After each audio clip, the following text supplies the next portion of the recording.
Video ini hanya untuk mereka yang punya logika. Bagi yang tidak punya logika, skip aja. Penindasan terhadap umat Kristen terjadi lagi di Cilegon.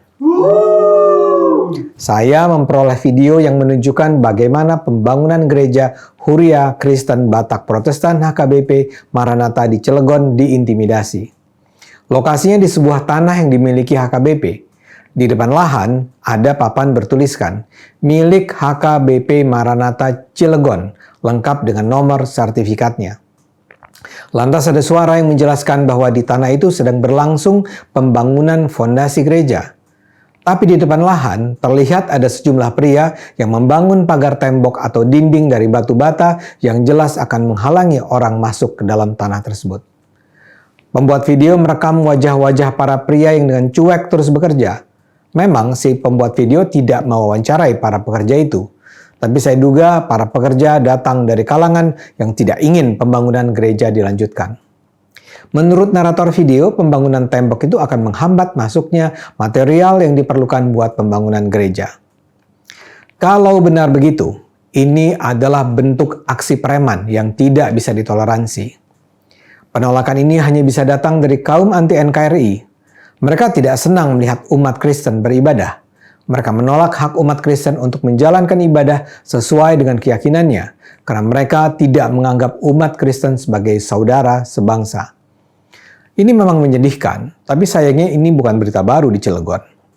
Menurut penelitian Setara Institute pada April 2022 lalu, Cilegon memang masuk dalam daftar 10 kota dengan indeks toleransi terendah di Indonesia. Selain Cilegon, ada Depok, Banda Aceh, Pariaman, Langsa, Sabang, Padang Panjang, Padang, Pekanbaru, dan Makassar. Data Badan Pusat Statistik Kota Cilegon menunjukkan ada 382 masjid dan ada 287 musola di Cilegon, tapi tidak ada satupun gereja. Umat Protestan dan Katolik memang menempati posisi minoritas di Kota Cilegon. Menurut data Kementerian Dalam Negeri yang dikutip Kata Data, ada sekitar 8.000 umat Kristen di Kota Cilegon. Ini berarti hanya sekitar 1,58% dari keseluruhan warga Cilegon. Tapi apakah karena umat Kristen minoritas, mereka jadi tidak bisa hidup sesuai dengan keyakinan mereka? Jawabannya pasti tidak. Hak beribadat mereka tidak bisa ditolak. Jadi di manakah mereka harus beribadat? Selama ini setiap hari Minggu, jemaat harus beribadat di kota lain. Umat Kristen Cilegon menempuh perjalanan sekitar 30 km ke kota Serang untuk beribadat. Jemaat HKBP Cilegon misalnya harus menumpang di gereja HKBP Serang. Gereja HKBP yang dipakai untuk beribadah sementara itu sebetulnya sudah tak sanggup lagi menampung banyaknya jemaat dan acara ibadah. Akibatnya, saat ini jemaat dari Cilegon dibagi dalam 2 sesi, di pagi hari dan sore hari. Kisah gereja HKBP adalah kisah panjang penindasan umat Kristen yang didukung pemerintah setempat. HKBP adalah hanya salah satu denominasi gereja Kristen di Cilegon. Jemaatnya di Cilegon mencapai hampir 4.000 jiwa. Mereka sudah mengupayakan pendirian gereja HKBP sejak 2006 alias 16 tahun yang lalu. Namun upaya pembangunannya sejak awal sudah tersendat. Sejak awal mereka sudah diteror.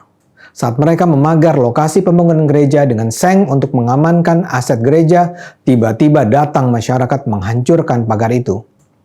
Pengurus gereja tak menyerah. Mereka mencoba memberikan pengertian kepada masyarakat sekitar lokasi, sampai akhirnya mereka mendapatkan persetujuan dari 70 warga Muslim di sekitar lokasi. Menurut peraturan bersama Menteri tahun 2006, untuk mendirikan gereja memang harus ada persetujuan dari minimal 60 warga Muslim di seputar gereja. Tapi persetujuan itu sudah diperoleh gereja.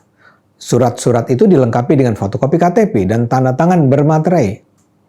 Namun setelah persyaratan dilengkapi, hambatan terus datang di tahap pengesahan dari kepala desa atau lurah. Selalu ada saja kekurangan, bahkan seperti salah ketik nomor KK atau KTP. Setelah bolak-balik tanpa ada kepastian pada 2021 lalu, pengurus gereja mengajukan permohonan pendirian rumah ibadah langsung ke kantor Kementerian Agama Perwakilan Cilegon. Pihak Kemenak Cilegon tak kunjung memberikan rekomendasi hingga hari ini. Mereka juga mengajukan permohonan ke FKUB, Forum Kerukunan Umat Beragama. FKUB pun menolak memberikan rekomendasi. Mereka menuduh ada manipulasi dalam pengumpulan tanda tangan persetujuan umat Islam. Memang dari 70 warga yang semula bersedia membubuhkan tanda tangan persetujuan, lebih dari 50 kemudian menarik dukungan. Tak ada penjelasan tentang pembatalan dukungan itu. Karena itulah akhirnya pengurus gereja pada 2021 langsung menghubungi Menteri Agama Yakut Khalil Qaumas di Jakarta untuk mengadukan persoalan ini. Menteri Agama dengan terbuka menerima mereka dan bersedia membantu memperlancar upaya perolehan izin. Untuk itu, Menteri Agama sampai memanggil Wali Kota Cilegon. Menteri Agama juga sempat mengeluarkan kata-kata bahwa yang terjadi di Cilegon adalah tindakan intoleran. Alih-alih menyelesaikan masalah, sikap Yakut ini justru menimbulkan serangan balik. Di Cilegon terbentuk Komite Penyelamatan Kearifan Lokal Kota Cilegon yang mengeluarkan pernyataan penolakan pembangunan gereja yang ditandatangani para tokoh masyarakat dan alim ulama. Pada Rabu 7 September lalu, ratusan orang yang mengatasnamakan komite itu mendatangi kantor DPRD dan Wali Kota Cilegon. Mereka beraudiensi dengan Ketua DPRD dan Wali Kota Cilegon.